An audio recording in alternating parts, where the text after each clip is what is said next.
Olá, Dalvir, boa tarde.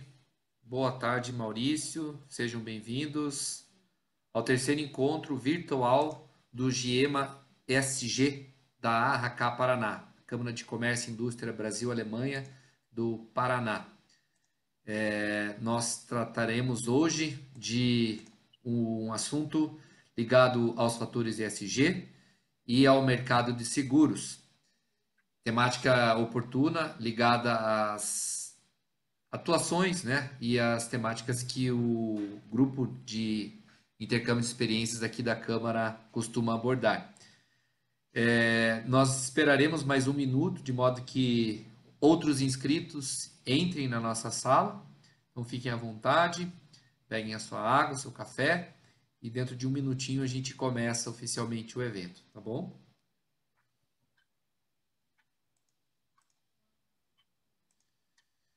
Boa tarde, Rafael. Boa tarde, Rúbia. Boa tarde, Denise. Bom tê-los aqui mais uma vez no encontro do GIEMA SG.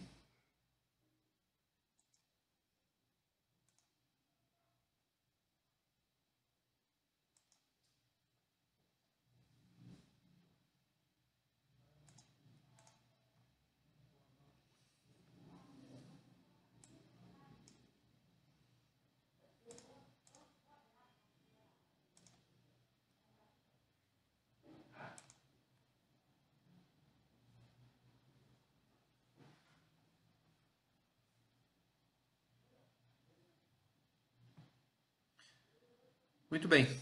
Então, mais uma vez, eu cumprimento a todos que estão presentes em nosso terceiro encontro do GIEMA SG da ARACA Paraná. O tema que será abordado hoje é ESG e o mercado de seguros. E, para tanto, foram convidadas duas especialistas. Eu as apresento neste momento. A primeira é a Níris Cristina Fredo Cunha, advogada, especialista em Direito do Seguro pela Fundação do Ministério Público do Rio Grande do Sul, especialista em Compliance pela PUC do Rio Grande do Sul. E a segunda convidada é a Maria Eduarda Bastian. Ela também é advogada, sócia proprietária da Mega Consultoria Ambiental e conselheira do Instituto Capitalismo Consciente, filial lá do Rio Grande do Sul. Bom, como eu sempre passo instruções práticas para vocês, o webinar funciona da seguinte maneira: as palestrantes trarão o conteúdo dentro de seu tempo de fala e, posteriormente, o público poderá interagir por meio do Question and Answer, Q&A, aquela ferramenta, aquele balãozinho de conversa que fica na barra de ferramentas inferior do Zoom. Não utilizem o chat, por favor. Utilizem o Question and Answer, de maneira que eu possa controlar a entrada das perguntas e indicá-las ali como respondidas, tá bom? Então, ao final das apresentações, das palestras, as perguntas serão respondidas. Se eventualmente uma pergunta, um comentário não for respondido, as palestrantes gentilmente poderão respondê-las em um momento oportuno, fazendo isso por e-mail, tá? Bom, como de costume, também quero agradecer, em nome da ARACA Paraná, aos patrocinadores Masters do ano de 2021 aqui da instituição, que são a Andersen Balão Advocacia, a Robert Bosch e o Grupo Cevopa, e agradecemos também aos patrocinadores deste grupo de intercâmbio, que são a De Paolo e Panassolo, Grupo Elis, Gemi, Harbauer do Brasil, Lix Attorneys, LFCS Construtora e Roadmax Ambiental. Passaria a palavra agora a Cris Baluta, coordenadora do Grupo de Intercâmbio de Experiências em Meio Ambiente. Cris, a palavra é tua. Obrigada, Augusto. Bom, gostaria de cumprimentar todos os participantes do nosso Grupo de Intercâmbio, Experiência, Meio Ambiente, Social e Governança, né? Muito obrigado ao apoio sempre do Augusto e da Marcela, que são os nossos braços aí, direito e esquerdo. Gostaria de agradecer pelo aceite do convite a doutora Níris Cristina Fredo da Cunha, a doutora Maria Eduarda Bastian, que ambas são e estão no Rio Grande do Sul, né? E com toda certeza vão nos presentear aí com grandes informações sobre a questão ESG e o mercado de seguro, né? A gente todos somos sabedores que o mercado de seguro desempenha um papel influente na garantia da sustentabilidade, né? Por isso, nós da Câmara Brasil-Alemanha, a gente sempre vem trazendo todos os assuntos que permeiam o ESG, e obviamente não podíamos deixar de lado a questão do mercado de seguro, né? Então agora eu vou passar, agradeço também aos nossos patrocinadores, apoiadores, hoje em especial também como apoiadores o escritório da doutora Niris Cunha e também a empresa Mega Ambiental da doutora Maria Eduarda, e vou passar a palavra agora para a doutora Maria Eduarda para que ela inicie a sua fala. Muito obrigada a todos, excelente evento. Com você, Maria Eduarda. Bom, boa tarde a todos. Gostaria de agradecer ao convite para falar sobre essa temática que é muito cara para mim. A doutora Niris, quando me convidou, fiquei muito empolgada, porque trabalhando na área do direito ambiental, né, nós acabamos nos inserindo muito nessa seara do ESG, que está super em voga, e é necessário que nós assim façamos, porque não temos como ficar para trás com relação a essa temática, ou seja, quem está por fora das questões ESG vai ficar por fora do mercado também, então a gente não tem como ignorar essas questões, até mesmo porque o mercado brasileiro, seja qual for, né, e também falando do mercado de seguros, ele já está sendo muito exigido, também questão de legislação, então a gente não tem como fugir das questões ESG. E fiquei feliz que a doutora Niris, então, me convidou para ser sua parceira aqui, hoje, nesse webinar. Então, gostaria de explicar que eu vou falar um pouquinho sobre a questão ESG no geral, a introdução, um pouquinho sobre como surgiu esse conceito, e no final da minha fala vou abordar a questão do início do ESG no mercado de seguros, falando um pouquinho mais sobre a questão de meio ambiente, questões socioambientais. Depois eu vou passar a palavra para a doutora Niris, certo? Qualquer coisa, estou à disposição para dúvidas. Vou abrir agora a minha apresentação, então.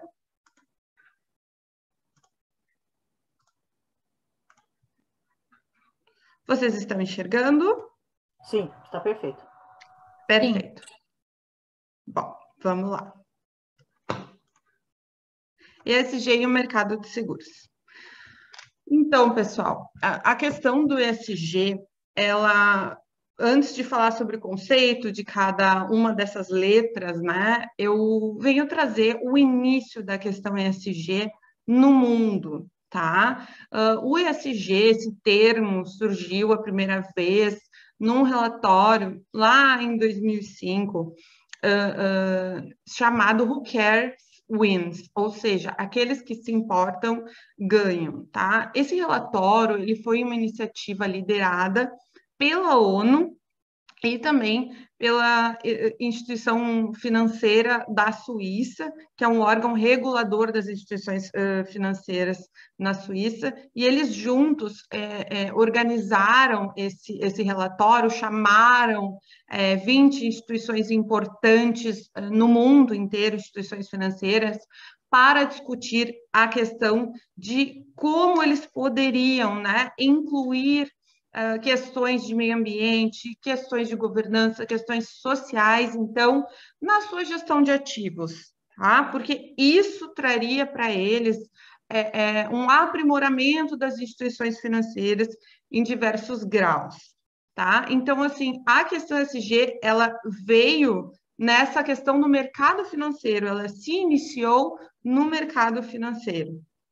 E aí, explicando basicamente a questão das siglas, tá? Em inglês, nós temos o E como environmental, o S como social e o G como governance. Tá? Então, elas três juntas.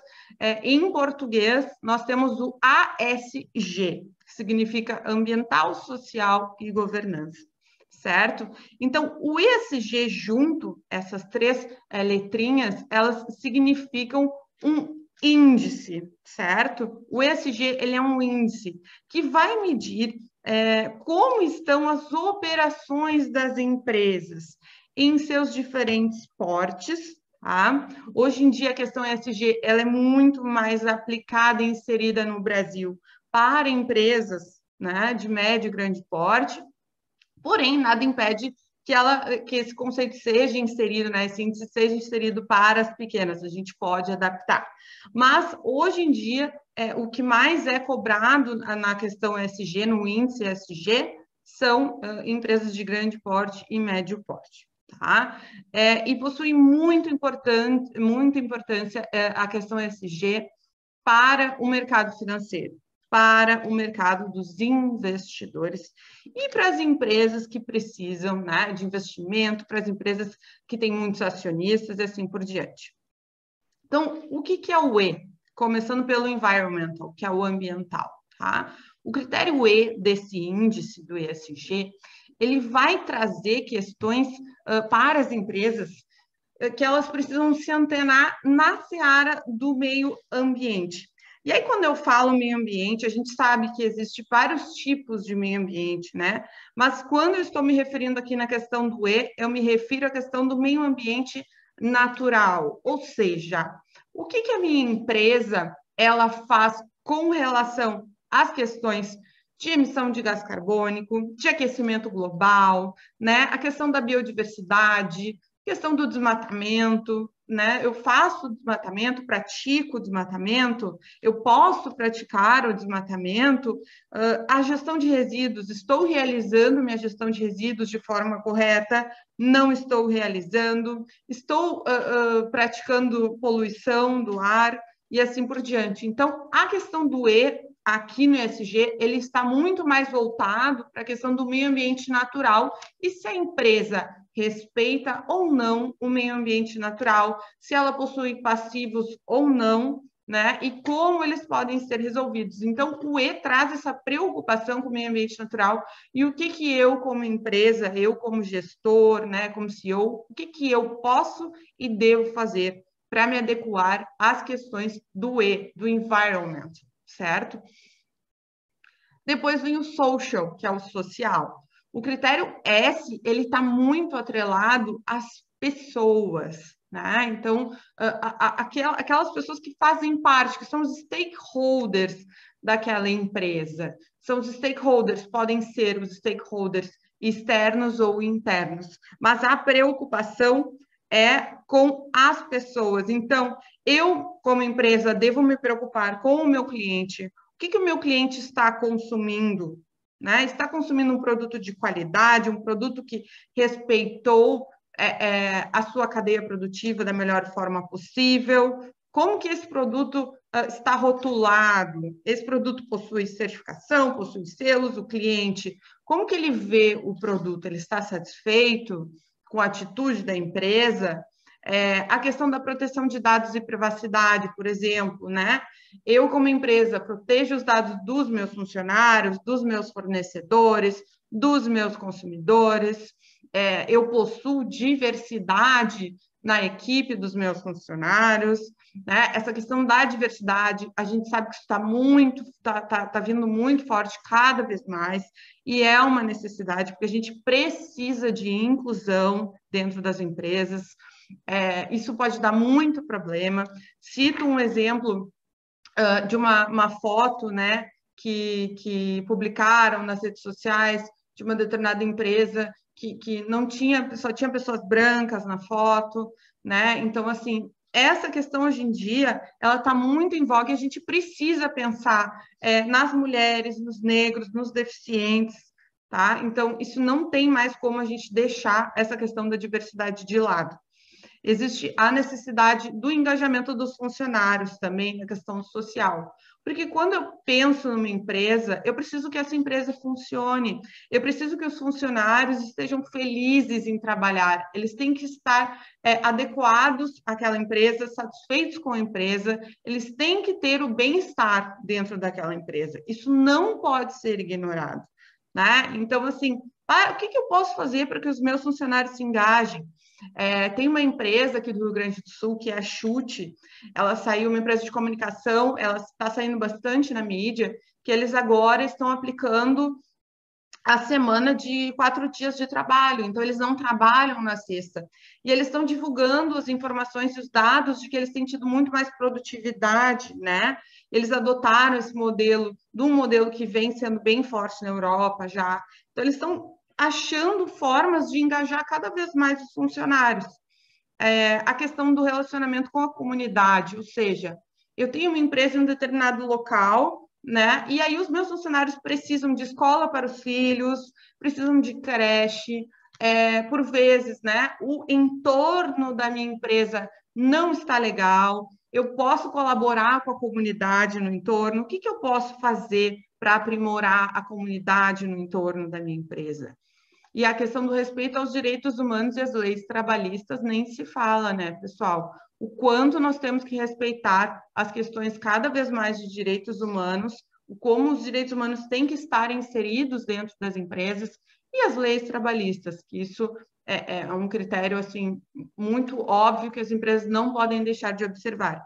Então, o S, ele vem muito essa questão das pessoas, do bem-estar das pessoas que fazem parte daquela empresa de alguma forma.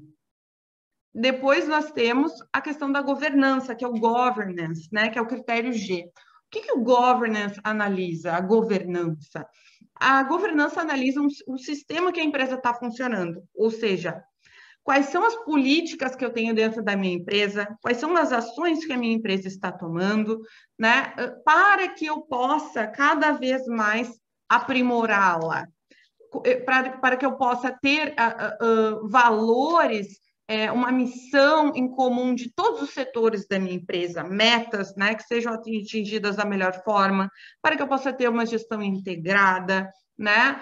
Quem é que está, por exemplo, na composição do meu conselho? Quem são as pessoas? Quem é que eu preciso colocar naquela composição para que as coisas andem da melhor maneira possível, né? Eu tenho diversidade na composição do meu conselho. Qual é a conduta corporativa que eu adoto, né? As políticas de conduta, tanto dos funcionários de alto escalão quanto dos de mais baixo escalão, como que eles devem se portar, quais são as penalidades caso aconteça alguma coisa, de que forma os executivos são remunerados, existe transparência no processo, eu consigo ter acesso a essas informações, a determinados relatórios, a questão da contabilidade da empresa, eu sou claro com meus funcionários, eu escuto os meus funcionários, eu possuo um canal de comunicação que seja efetivo com os meus funcionários sem prejudicá-los. Então, tudo isso, pessoal, faz parte da governança, a questão de gestão, a forma como a minha empresa é administrada, certo? Então, o ESG, ele é um índice que conta com todas essas questões. Aí eu trouxe um pouquinho do histórico, que eu vou falar rapidamente para vocês, de como surgiu, né, o ESG no mundo. O nome do índice, ele surgiu em 2005, como eu abordei antes. Mas essas questões todas de preocupação com o social, de preocupação com o meio ambiente, elas advêm desde muito antes. Então, em 1948, por exemplo, nós tivemos ali o final da Segunda Guerra, a primeira preocupação com a questão de direitos humanos, que foi a Declaração Universal dos Direitos Humanos, ou seja, né, eles perceberam, o mundo percebeu que era melhor a gente se pautar pela diplomacia do que pela guerra, né? Então, assim, vamos respeitar os direitos humanos, eles estavam todos apavorados, terra arrasada, precisamos fazer alguma coisa, né, para organizar o respeito aos direitos humanos. Então, em 1948, a ONU fez essa Declaração Universal dos Direitos Humanos e começou-se a falar nessas temáticas. Depois, em 1962, a Rachel Carson, ela era uma bióloga americana, ativista, e ela lançou um livro chamado A Primavera Silenciosa. Muitas pessoas, né, dizem que esse livro, A Primavera Silenciosa, foi o start do movimento ambientalista no mundo, né? Ela trouxe nesse livro as questões de como os defensivos agrícolas, né, as operações industriais estavam afetando ecossistemas, principalmente a questão das aves. Então, ela escrevia muito bem, né? Ela escreveu esse livro, foi um livro muito que chocou as pessoas a nível mundial, né, sobre as questões ambientais. E aí, em 1970, falando da questão de indústria, empresa, né, o Milton Friedman, ele publicou um artigo no New York Times que chama-se, né, The Social Responsibility of Business is to Increase its Profits. o que ele dizia, né, nesse artigo? Ele dizia o seguinte: a responsabilidade da empresa, das empresas no geral, é aprimorar o seu lucro, né? Então, ele dizia o seguinte: a sociedade, se ela exige que as pessoas tenham, que a empresa tenha uma nova conduta e preocupação com a sociedade, ele criticava as leis, porque ele dizia que as leis que deveriam exigir das empresas, que as empresas tivessem condutas diversas, condutas preocupadas com a sociedade, né? E não a empresa por si só. Isso foi um artigo que ele escreveu lá em 1970, dizendo que, olha, se vocês querem que a gente faça isso, exijam também das legislações. Em 1972, a gente teve a Conferência de Estocolmo, que foi um grande marco na questão ambiental, e no mesmo ano nós tivemos um livro lançado, The Limits to Growth, da Donella Meadows, do Dennis Meadows e do George Randers, que foi uma pesquisa que essas 3 pessoas fizeram lá em 72, analisando a questão do crescimento exponencial da população mundial com a finitude dos recursos naturais e como, se nós continuássemos crescendo da forma como estávamos crescendo, nós iríamos nos prejudicar muito com relação aos recursos naturais, ou seja, iriam se terminar, porque naquela época não se pensava em finitude de recursos naturais, né? Então foi ali em 72 que se começou a perceber: opa, os recursos naturais são finitos, precisamos tomar certas atitudes para que isso não aconteça.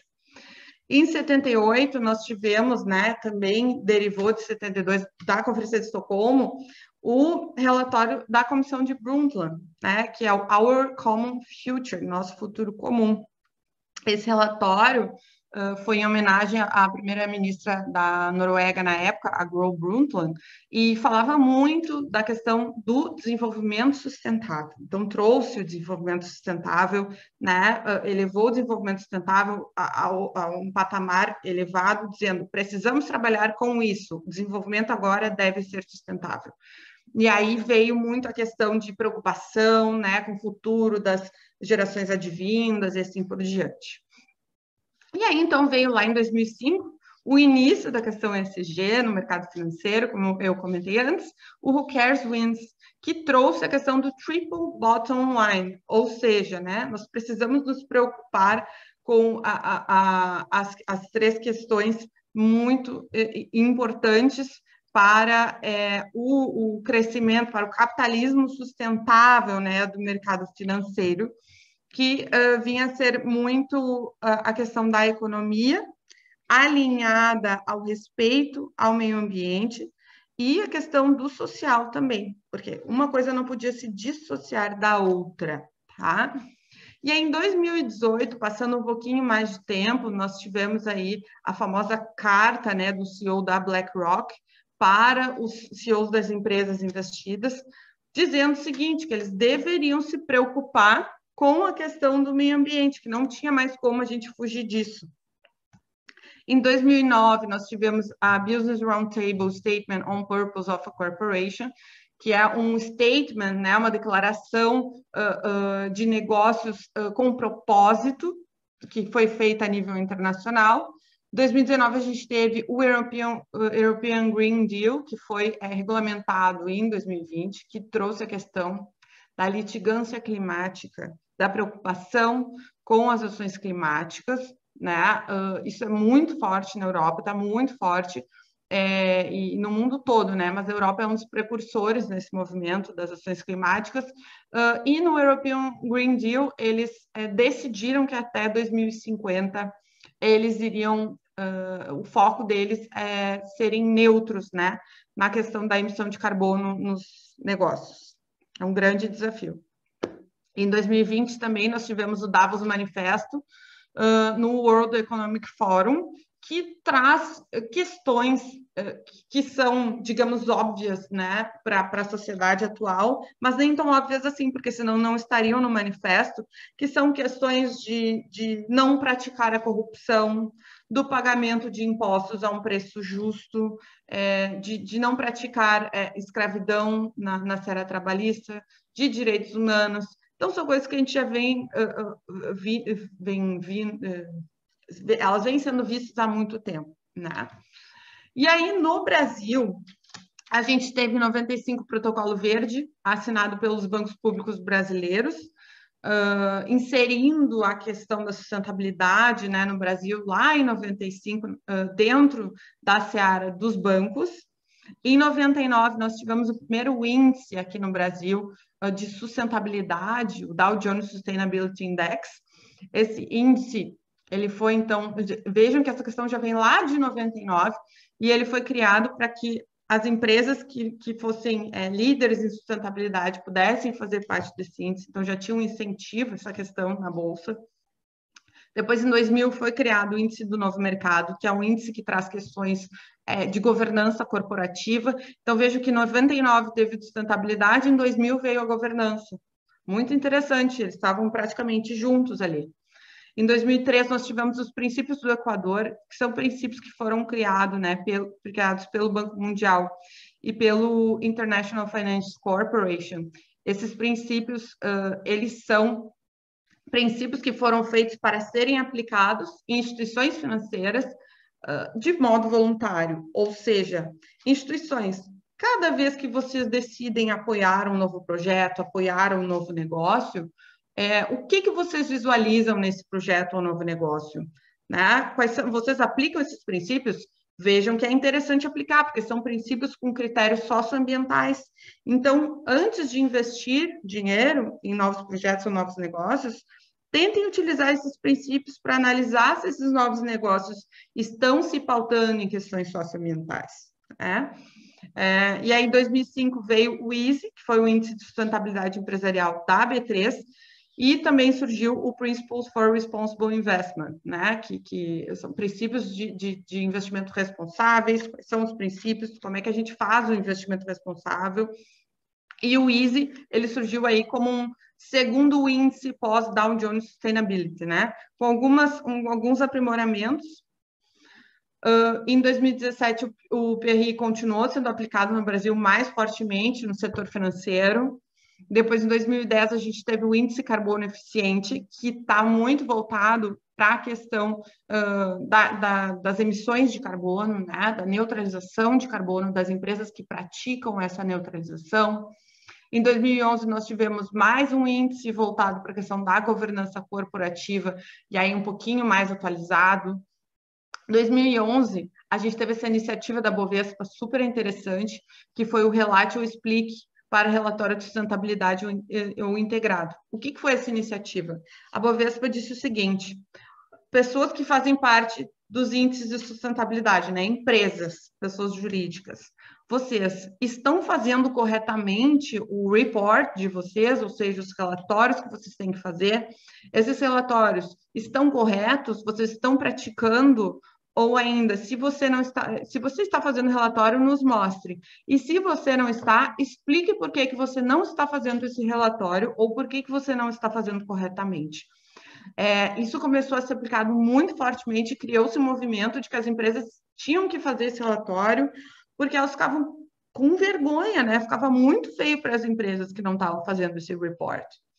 Em 2014, a gente teve o Banco Central, que criou a Resolução 4327, que foi a necessidade, através dessa resolução, da inserção de política de responsabilidade socioambiental para instituições financeiras, né?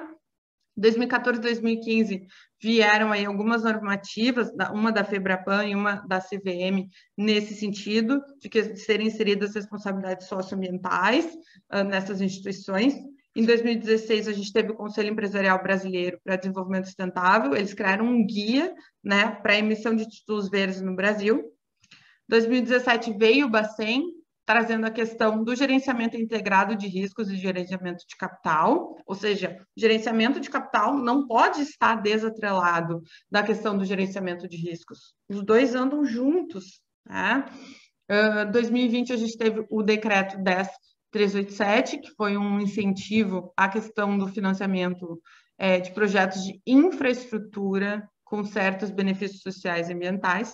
E em 21, a gente teve o ISE 2.0, que é o novo índice de sustentabilidade da B3, que é uma atualização, uma versão power, né, do índice de sustentabilidade. E aí, pessoal, passando essa parte histórica um pouco, né, burocrática, assim, que eu sempre faço para poder explicar um pouquinho sobre o índice, tem a questão dos requisitos. Como é que são avaliados esses requisitos, né? A gente não pode aplicar os mesmos requisitos para diferentes empresas de diferentes setores.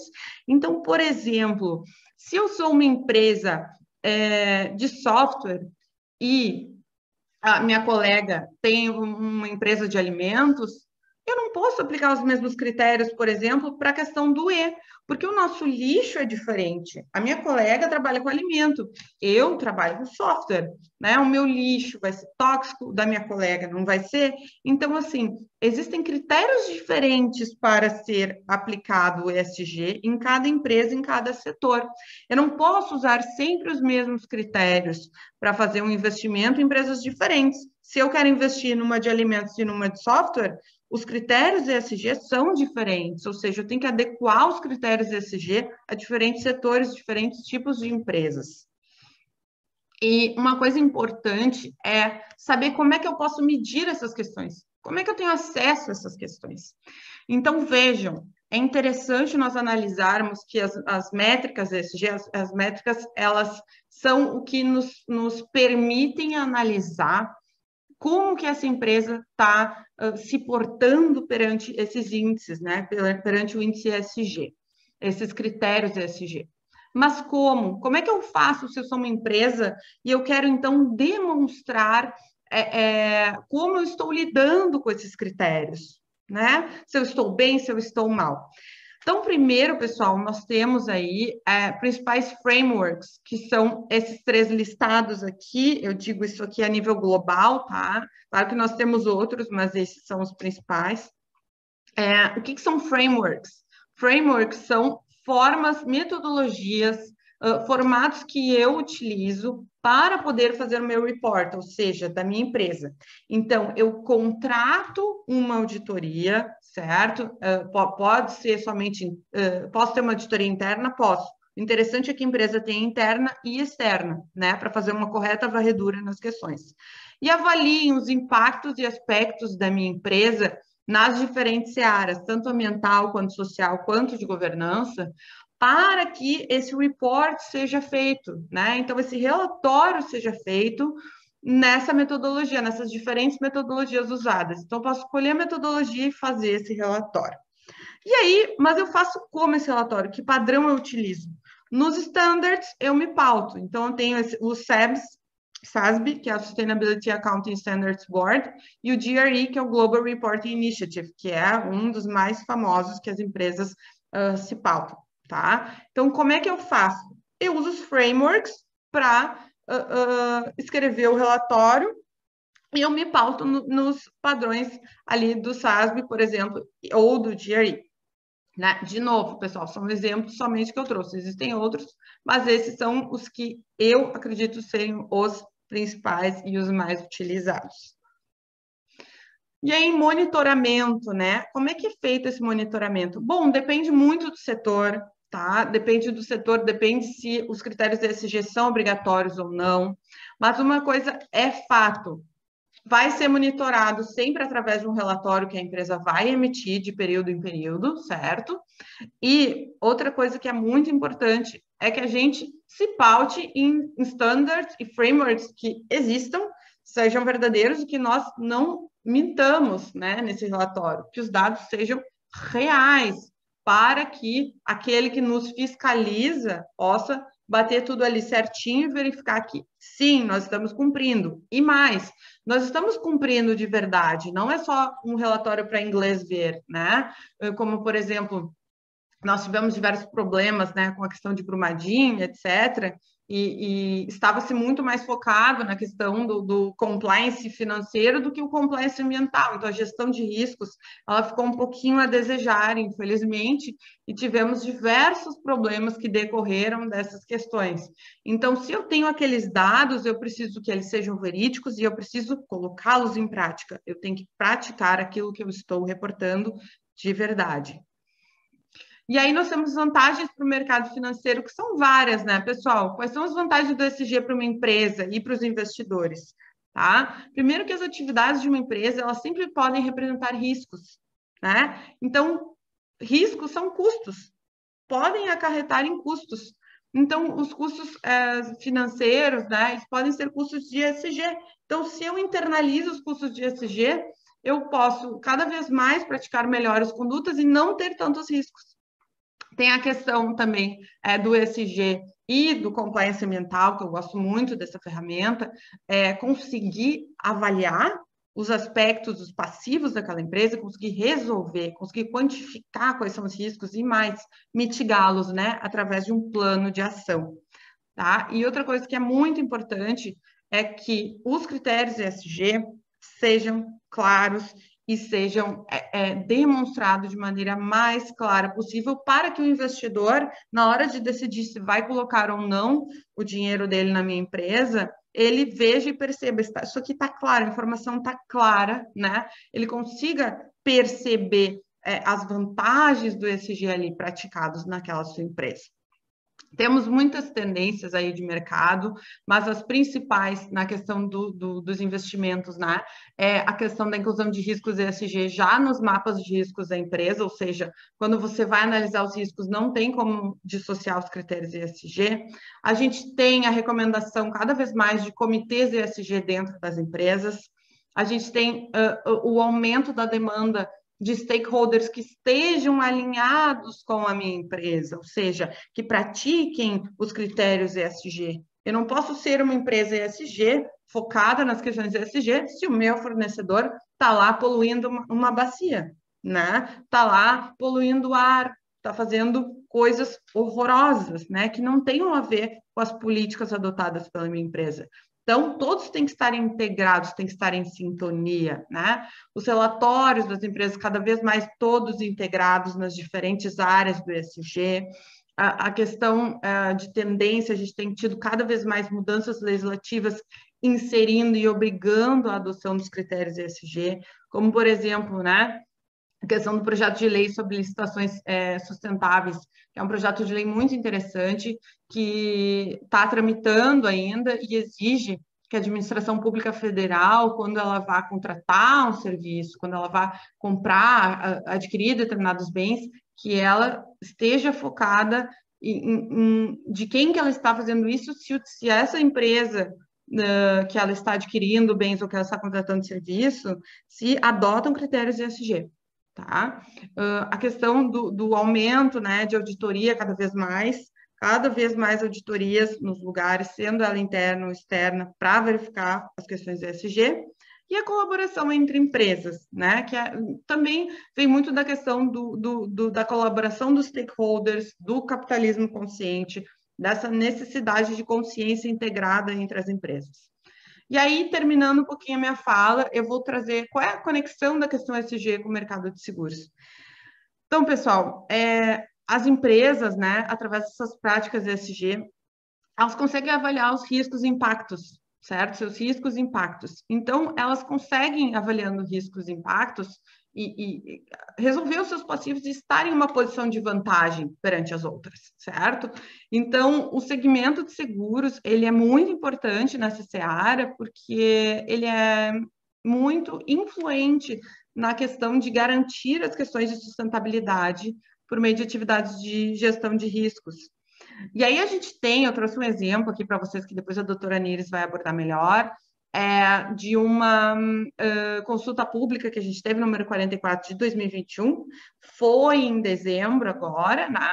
E ela dispõe sobre requisitos de sustentabilidade a serem observados pelas seguradoras e demais entidades do setor.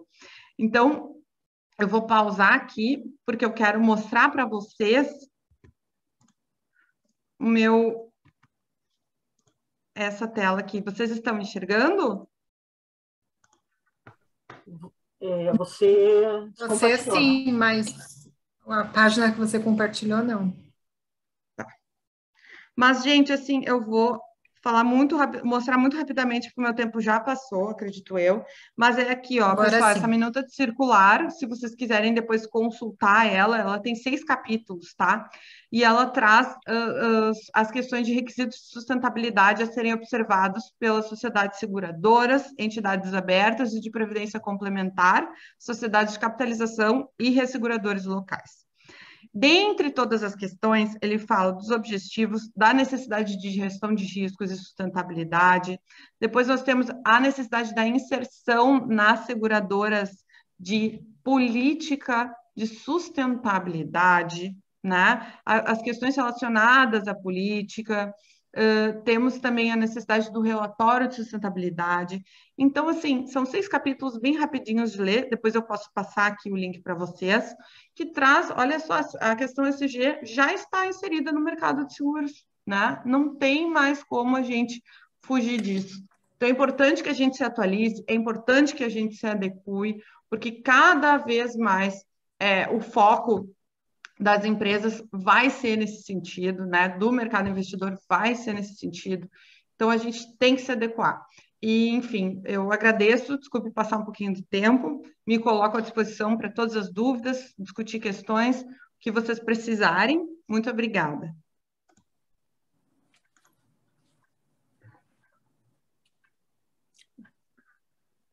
Oi, pode botar o meu... Agora a gente vai passar a palavra para a doutora Mires, né? E aí já temos perguntas, e as que não forem respondidas nesse momento, com certeza a doutora Maria Eduarda e a doutora Mires responderão por e-mail, né? Então, Mires, com você. Obrigada, Cris. Agradeço bastante, do coração mesmo, a oportunidade de estar aqui compartilhando com vocês um pouco, falar sobre esse tema do mercado de seguros, né? Que é um tema que já está na minha vida há muitos anos, não vamos dizer quanto, né? Mas é uns 80 já. E muito obrigada pela parceria, Maria Eduarda, sempre bom te ouvir. Eu conheci a Maria Eduarda, ela fazendo palestra num evento de compliance, e com isso eu me encantei com a oratória dela, já convidei ela para 2 eventos. Então, agora ela é uma parceira de eventos, justamente nesse tema. Eu gosto muito de ouvi-la, e ela é bem didática, ao contrário de mim, que não sou professora, então a coisa vai ser um pouco mais diferente, vamos dizer assim. Bom, o tema, então, ESG, o mercado de seguro. O que eu preparei para conversar com vocês? O mercado, como ele está se comportando, o panorama do mercado de seguro no momento, e os produtos que o mercado comercializa para as empresas que estão também se adequando ou se adaptando aos princípios do ESG, tá? O mercado de seguro, ele desempenha um papel influente na garantia da sustentabilidade por meio de atividades de gestão de risco, subscrição e gestão de investimento. Então, risco. A Maria Eduarda falou, risco é custo. O mercado de seguro, ele trabalha justamente com essa palavra, risco. O seguro e o resseguro possui uma função social relevante, com papel de destaque na economia e importante impacto na sociedade, com a missão de proteger contra eventos inesperados e que ameaçam o patrimônio de famílias, instituições, como a saúde e a vida das pessoas, trazendo segurança e bem-estar e garantindo a estabilidade de todos. Por isso, as companhias estão muito atentas às mudanças em direção a uma economia mais sustentável, valorizando as empresas que seguem os princípios ESG, através de uma comunicação e cultura de risco que envolva todos os colaboradores e estimule a identificação, a discussão, a revisão e o aprendizado com as violações de riscos potenciais. Então, errando a gente também aprende, né? O G da governança corporativa já é um velho conhecido dentro do universo do mercado segurador, que regulamentou suas práticas em 2004, 2005, seguindo a tendência da comunidade europeia e buscando a transparência no segmento desse trabalho e atualizando, mantê-las dentro dos padrões internacionais. A crise da pandemia, de tudo que a gente econômica, ela colocou o S do ESG firmemente dentro da discussão de muitas empresas que passaram a identificar seus esforços para gerenciar a saúde e a segurança dos empregados e abordar a diversidade e a inclusão. A Maria Eduarda falou bem, tocou nesse ponto e ela explanou com muita clareza essa parte de diversidade aqui e a segurança dos empregados. E as companhias de seguro, com certeza, elas também estão atentas a isso, né? Seguro, mercado de seguro, vamos dizer assim, né? Não é só as seguradoras. Pode passar. Os aspectos relacionados à inclusão e à diversidade nos quadros dos órgãos da administração pública e das empresas do setor de seguro vem ganhando cada vez mais destaque e espaço. Temos hoje um avanço no sentido que me deixa até orgulhosa de ver hoje pessoal do mercado buscando essa questão da diversidade, né? Fazendo o seu tema de casa e entendendo essa política. Se observa também uma maior representatividade de mulheres, negros, pessoas... eu treinei isso, mas eu não vou conseguir dizer, vou ter que ler, tá? LGBTQIA+, tá? Para não falar outra coisa, daqui a pouco eu falo LGPD aqui, né? Então, e outras minorias. Então, eu sou testemunha que eu vejo o mercado de seguro trazendo, e tem vários assuntos, vários temas, vários simpósios, workshops, que estão se falando sobre a diversidade, com exemplos que eles trazem, os cases deles de dentro de casa. Então, como eu disse, isso aí, então, é uma visão que as seguradoras e o mercado, quando eu falo mercado, eu falo todas as pessoas envolvidas com essa cultura financeira, né? Eu falo de seguradora, de resseguradora, de corretores de seguro, de prestadores de serviço, todo mundo voltado a essa parte. Então, e claro que tem uma influência grande do exterior também, né? Mas eu vejo este mercado assim se desenvolvendo e potencializando essa questão da diversidade. Pode passar. Bom, no final da fala da Maria Eduarda, ela falou da SUSEP, né? O que é a SUSEP? A SUSEP é a Superintendência de Seguros Privados, é o nosso órgão regulador aqui do mercado, né? A temática ESG vem se popularizando dos reguladores de mercado financeiro, né? Em 2021, o Banco Central e o CVM editaram normas para a inclusão da pauta de sustentabilidade em seus mercados. Como a Maria Eduarda apontou, a SUSEP fez uma consulta pública em dezembro de 2021 para divulgar as atualizações que trouxe o tema socioambiental como parte da sua pauta, com o seguinte texto, daí, a ampliação da transparência em relação à exposição de riscos climáticos e para o estabelecimento de critérios mínimos para a classificação de produtos sustentáveis com vista a estimular investimento e operações nesse segmento. O edital, já citado ali pela colega, de consulta pública 4421, exige a inclusão de risco de sustentabilidade na gestão de risco tradicional das seguradoras, criação de uma política de sustentabilidade e elaboração de um relatório anual detalhado risco e oportunidade. Então, esse relatório de risco e oportunidade é interessante até para as contratações de seguro das clientes das seguradoras, né? Ou seja, das empresas e das pessoas, né, que trabalham com essa área. Essa proposta de norma estabelece diretrizes para a inclusão dos aspectos ESG, climáticos no mercado de seguro, equiparando o regulador brasileiro às jurisdições estrangeiras mais avançadas sobre o tema.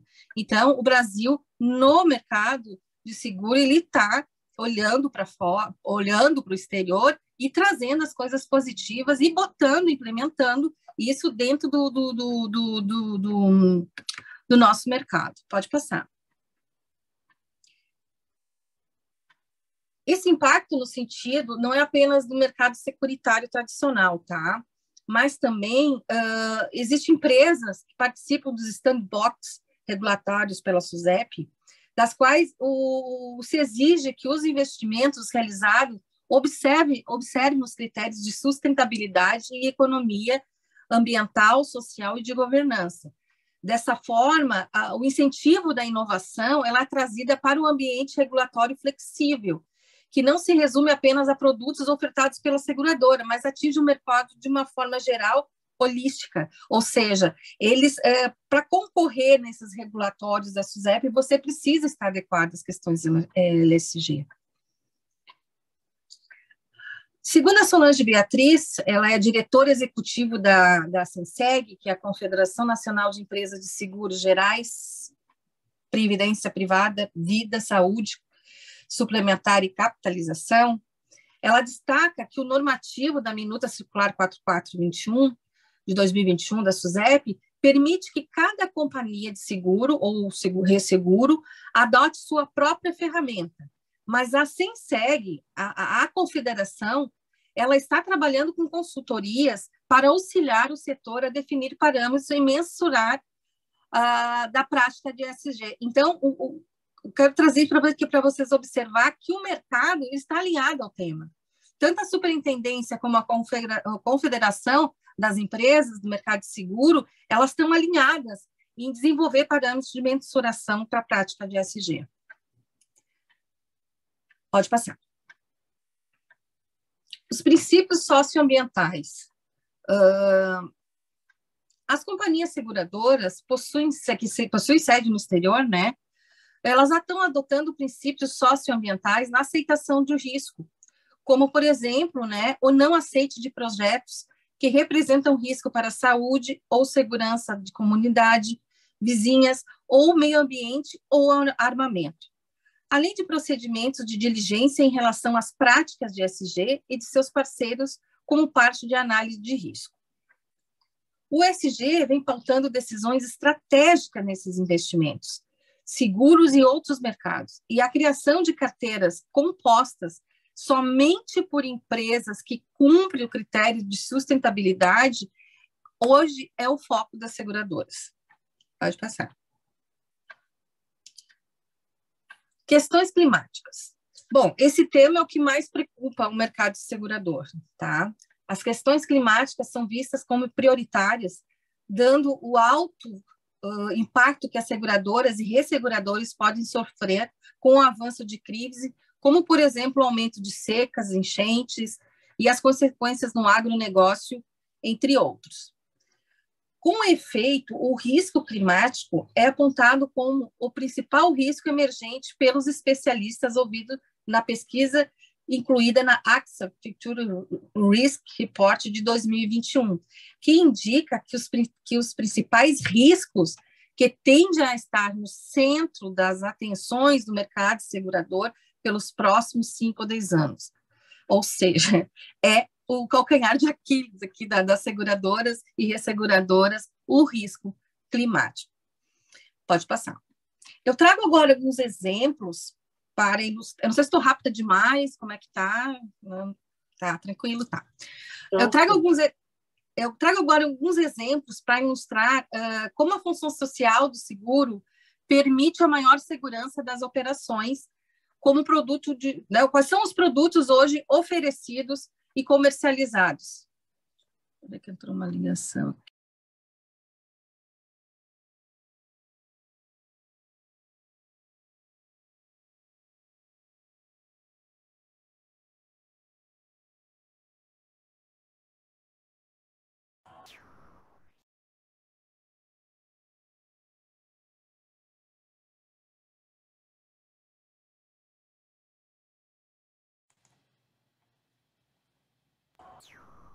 Acredito que ela tenha caído, né? Caiu a conexão, acho que ela já vai voltar. Uhum, tá bom. Eu acho que é cada vez mais importante a gente entender que não é independente de se manter a conta no azul das empresas, né? A gente tem que provar realmente o porquê está sendo azul, né? Então isso é bacana a gente sempre ter essa reflexão, né? De que é Com certeza. Como foi dito, né? Relate ou explique, né? Ou relate e explique, né? Vai ter que relatar ou vai ter que explicar por que não está fazendo, né? Então, a gente está caminhando para um momento que é relatar e explicar, né? Não adianta. E fazer realmente, né? Exatamente. Porque também não adianta relatar, explicar e não fazer, né? Exatamente, vai ter que comprovar. Cada vez mais a gente atua muito nas questões de de auditoria, né, auditoria interna nas empresas, a gente observa realmente essa grande tendência, né? É importante. Porque senão nós caímos na questão de um termo que está bem famoso, né? Que é o greenwashing. E aí não dá, né?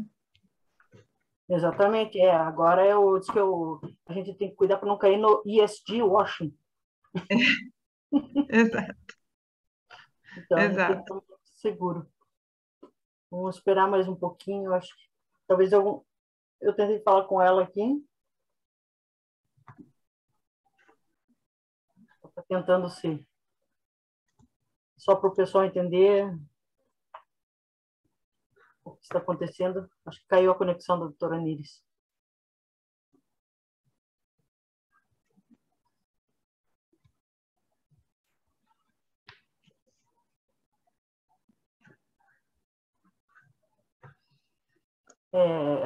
Nós que fazemos parte desse movimento, né, Maria Eduarda, do Instituto do Capitalismo Consciente, né, a gente observou, não sei se vocês já tiveram essa reunião, a nossa última reunião foram indicados quais são os principais temas que estão preocupando a humanidade, né, ESG 26%, inclusão e diversidade 58% e mudanças climáticas 74%. Então, a gente pode observar que realmente, como a Níris comentou em alguns slides anteriores ali, a questão climática é muito preocupante, né?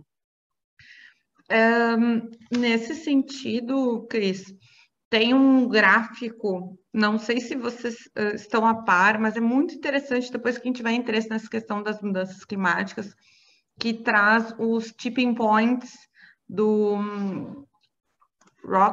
Rockström. Não sei se vocês já viram.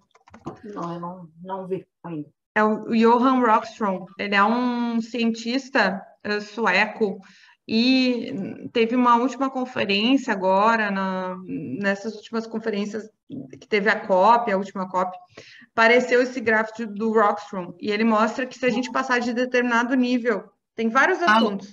Se a humanidade passar de determinado nível, naquilo não pode mais voltar, não tem mais volta.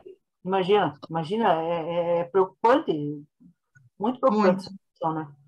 Pessoal, me desculpa, caiu tudo aqui. Não sei onde eu parei. Posso continuar ou não? Por favor, nós estávamos conversando aqui, mas fique à vontade. Desculpa, tá? Deu um problema técnico aqui. Ok. E esse problema não tem seguro. Vamos lá, então. Então, eu estava falando que vou trazer para vocês alguns exemplos para ilustrar como a função social do seguro é importante, né? O que é comercializado hoje dentro do contexto de governança, tá?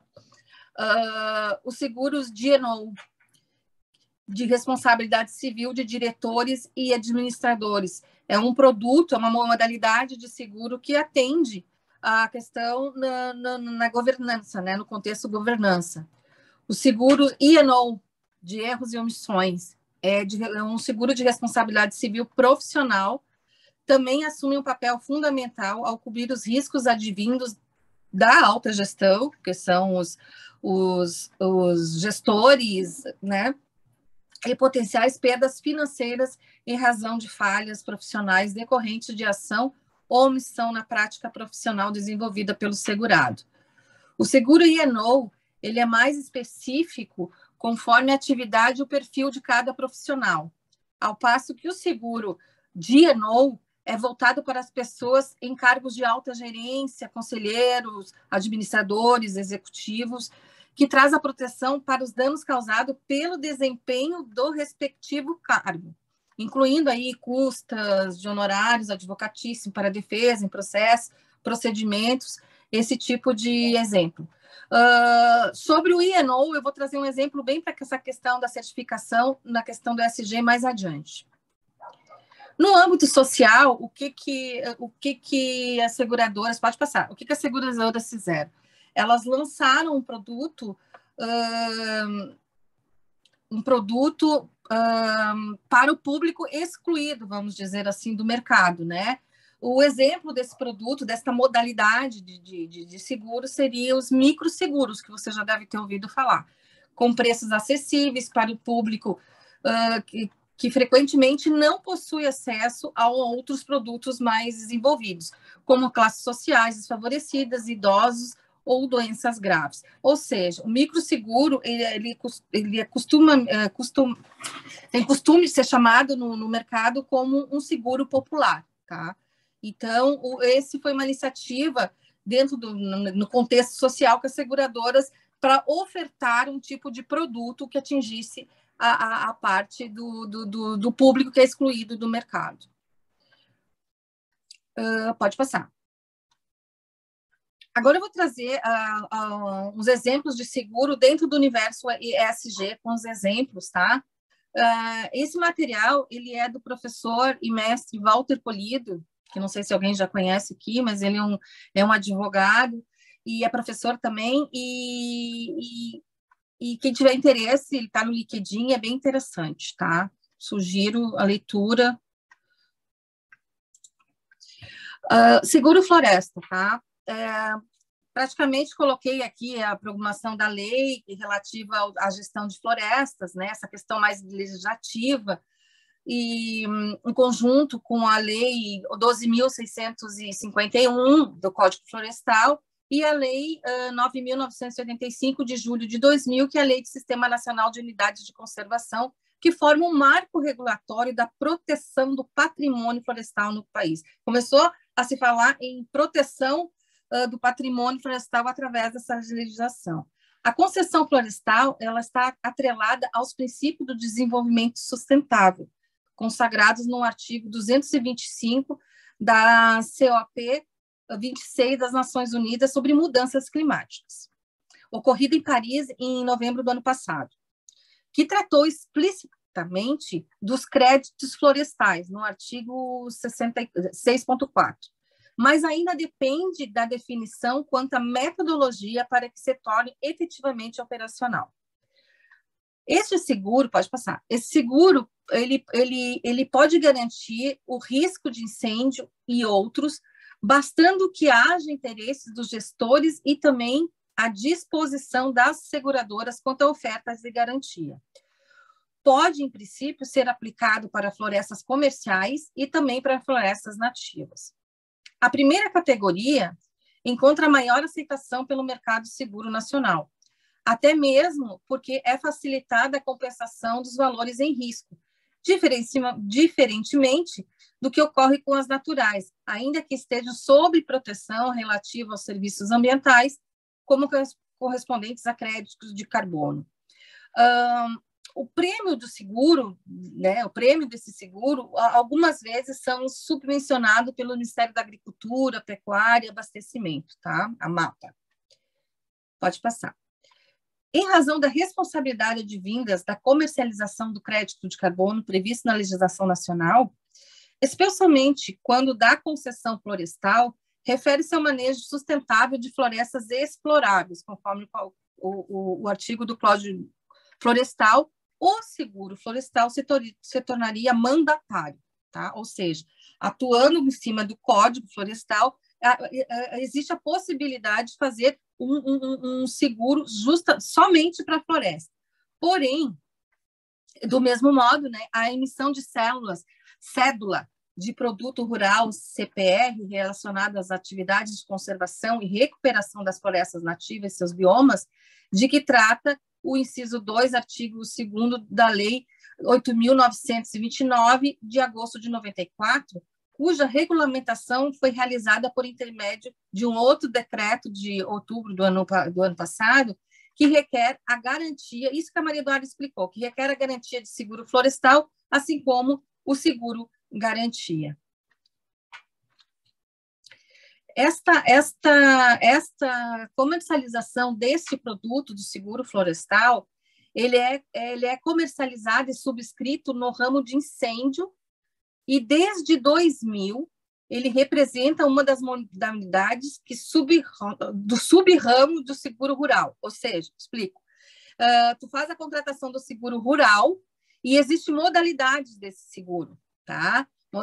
seguro para incêndio, seguro para floresta, seguro para a questão do ar, como é que é? Da cultura que tu vai cultivar ali. Então, ele não existe adquirir um seguro floresta. Agora, né? Agora, depois da COP26, das Nações Unidas, lá as mudanças climáticas em Paris, começou a se falar em seguro floresta, mas ele ainda é comercializado no sub-ramo do seguro rural. Pode passar. O seguro garantia.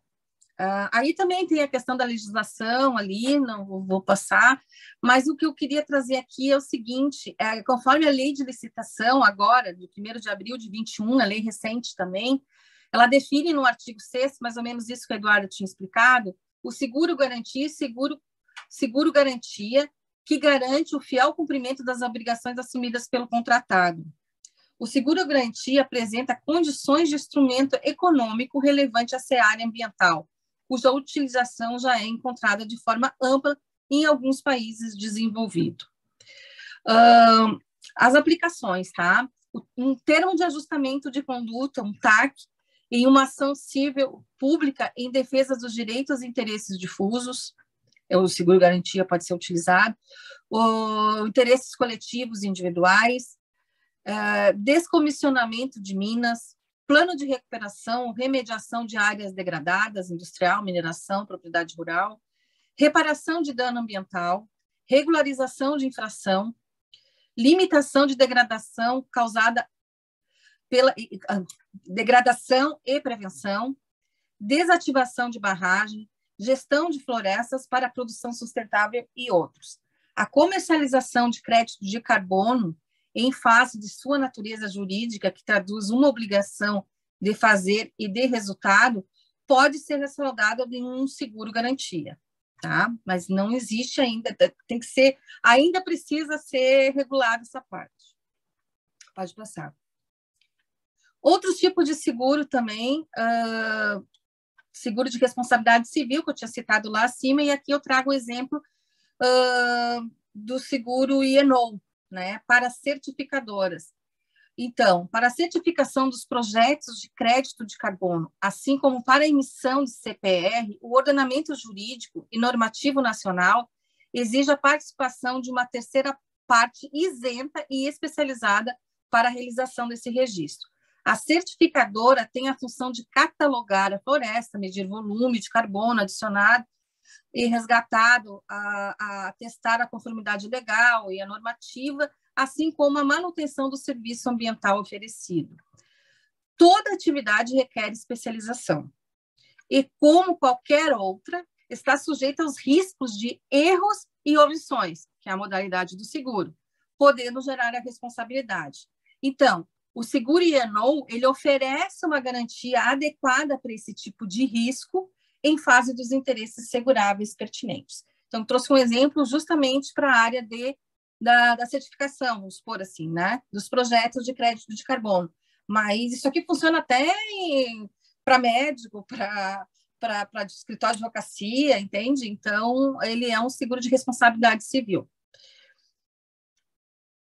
Profissional. Pode passar. O seguro ambiental. Seguro ambiental, qualquer empreendimento empresarial está sujeito a provocar danos ambientais, a gente já sabe, né? Para a garantia dessa exposição, há a possibilidade de ser contratado um seguro específico para o risco ambiental com coberturas amplas. Gente, não é fácil fazer seguro ambiental e provavelmente o florestal no Brasil. A gente precisa, fazendo um parênteses, contar com um corretor que entenda do produto e da modalidade que ele está vendendo, o que o empresário tem interesse de comercializar. Pode passar. Por quê? Porque um programa de cobertura da apólice de risco ambiental específica, ela é gigante, né?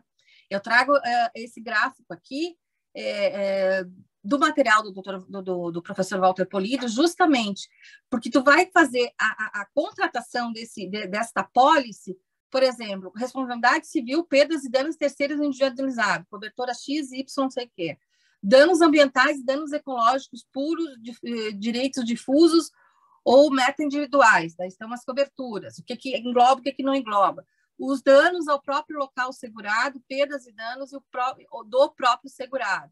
Então, por isso que ele é um seguro ambiental, ele tem que ser específico, como a gente chama de standalone, porque ele tem que ser muito bem estudado e na hora que o empresário vai adquirir isso, ele tem que verificar, é importante que se verifique se está dentro das necessidades, porque não é prateleira, entendeu? Ele precisa estar de acordo com a necessidade da empresa e do projeto que a empresa vai executar. Então, reforço, precisa ter um corretor de seguro que venda e entenda desses produtos. Pode passar. No campo específico do ESG, as empresas podem ser medidas e catalogadas por um conceito de Índice de Sustentabilidade Empresarial, ISE, sendo que o referido mecanismo de avaliação é administrado pela Fundação Getúlio Vargas. Confesso que eu pesquisei sobre isso e tive dificuldade para achar um material, porque o modelo deste questionário, que quando você preenche este questionário, né, o modelo de questionário que com as informações é onde a empresa vai ser avaliada pela seguradora, tá? E aí ela leva em conta a contratação ou não do seguro específico para os riscos ambientais, inclusive sob o aspecto do grau de garantias oferecidas na apólice contratada. Mas eu não achei exemplo deste questionário, tá? Então, eu vou me comprometer a pesquisar melhor aí com os colegas que trabalham no ramo ambiental, mas é um questionário que auxilia o mapeamento do risco para compor a apólice nas questões de risco ambientais. Seguros de propriedade. Então, tem outros tipos de seguro que podem ser contratados na composição e exposição de risco ao qual uma empresa está sujeita, com o objetivo de garantir a reposição de prédios, instalações, bens que forem afetados, sem comprometer o resultado e a sequência das atividades da empresa, né? Então, aí temos seguros de risco operacionais, seguro de lucro cessante, seguros paramétricos, que as perdas financeiras em razão de evento climático sob o índice pré-determinado no contrato de seguro. É outro tipo de seguro que também, ele é comercializado, mas tem que ser contratado com um especialista, corretor especialista, para poder atender a cultura e para poder atender o empresário no que ele está contratando. E, olha, digo mais, esses seguros paramétricos, tem seguradora nacional que não faz. Esses seguros paramétricos estão sendo contratados por resseguradoras, ou seja, resseguradoras fora do país que dão cobertura para empresas aqui no Brasil por causa de um método, tudo via satélite. É bem bacana até. Outra hora a gente pode conversar sobre isso. Mas é bem interessante como é que eles fazem esse mapeamento do seguro. Mas que eu saiba, não tem ainda nenhuma seguradora nacional trabalhando exclusivamente com isso. Eu conheço somente a Swiss Re, mas ela é suíça. Seguros agrícolas, né? Seguro de responsabilidade civil operacional de produtos e operações contempladas e o seguro de riscos cibernéticos, que tem muito a ver com a governança corporativa, né? Um vazamento de dados, treinamento de equipe, que é a parte ali, que é das letras do ESG, né? De igual forma, pode passar. De igual forma, o plano de regulação da SUSEP, Superintendência de Seguros Privados, ele prevê um desenvolvimento de uma política de responsabilidade socioambiental. Bom, isso a gente já falou, incluindo estudos e propostas de normas que aprimoramento e gestão de risco ESG, de forma a trazer mais transparência sobre a exposição dos riscos climáticos e criar critérios para a classificação de produtos sustentáveis, estimulando investimentos e operações. Então, até a própria SUSEP já fala, né, nos riscos climáticos e ambientais, que é, como eu falei, o calcanhar de Aquiles das seguradoras, né? Bom, pessoal, pode passar. Então, por tudo que desculpe mais uma vez ter caído, né? Mas pelo exposto aí, corri agora aqui, vocês puderam observar que é um flagrante amadurecimento do mercado de seguro, né? E que passou a atender o seu protagonismo na implementação da agenda ESG no Brasil e no exterior, através de uma análise da saúde financeira, operacional das empresas e pela adoção de medidas, né, que evitem a concretização de seguros principais das atividades da seguradora. Isso são a proteção e sustentabilidade caminhando lado a lado em benefício de toda a sociedade. Pode passar. E ali uma frase, né, que eu acho bem... O seguro deixou de ser apenas um instrumento de compensação econômica das perdas sofridas pela ocorrência de sinistro e passou a ser também um agente influenciador nacional e internacional na promoção dos fatores ambientais, sociais e de governança, seja por demanda, mercado regulatório, cujo convencimento está alinhado à agenda ESG. Daí tem a sigla ali. Bom, eu encerro então a minha fala, né? Ali tem meus contatos, se alguém quiser conversar comigo, ficou alguma dúvida, me perdoa ter caído mesmo, mas entrou uma ligação aqui, acabou me tirando da... Espero ter auxiliado, Cris. Com toda certeza, que as informações que vocês compartilharam com a gente, dividiram, tenho certeza absoluta, exatamente, a gente conta com problemas, tá todo mundo sujeito a isso, né? E a gente cumpriu o nosso horário. Eu agradeço muito a participação da doutora Maria Eduarda Bastian, de você, Níris, grande amiga, já mantemos contato há muitos anos. A gente vai, para todos que estão assistindo, a gente vai disponibilizar o link dentro em breve, que ficou gravada essa apresentação. Eu acredito que o conteúdo também, não sei se vocês estarão dispostas a compartilhar também. Vamos compartilhar. Quem quiser ter acesso ao conteúdo da palestra e também ao contato da doutora Maria Eduarda e da doutora Níris, por favor, entre em contato com a Câmara Brasil-Alemanha e estamos à disposição. Passo a palavra ao Augusto, finalizo aqui minha fala e agradeço a todos. Muito obrigada. Obrigada. Feliz Páscoa. Perfeito. Muito obrigado, Cris, pelo encerramento. Muito obrigado, doutora Maria Eduarda Bastian. Obrigado, doutora Níris da Cunha, pela apresentação de hoje, tendo que o tema foi muito oportuno e muito bem explicado. Quero agradecer também, em nome da RK Paraná, os nossos patrocinadores Masters em 2022, que são a Anderson Balão Advocacia, Robert Bosch, o Grupo Servopa, e também os patrocinadores do GIEMA SG, De Paoli Panassolo, Grupo Elis, Gemu, Harbauer do Brasil, Lix Attorneys, LFCS Construtora e Roadmax Ambiental. Então, nosso muito obrigado, fiquem bem, uma feliz Páscoa e até uma próxima oportunidade. Grande abraço. Tchau, tchau. Abraço, feliz Páscoa. Obrigado. Tchau. Muito obrigada. Um abraço a todos. Um abraço. Até mais. Tchau, tchau.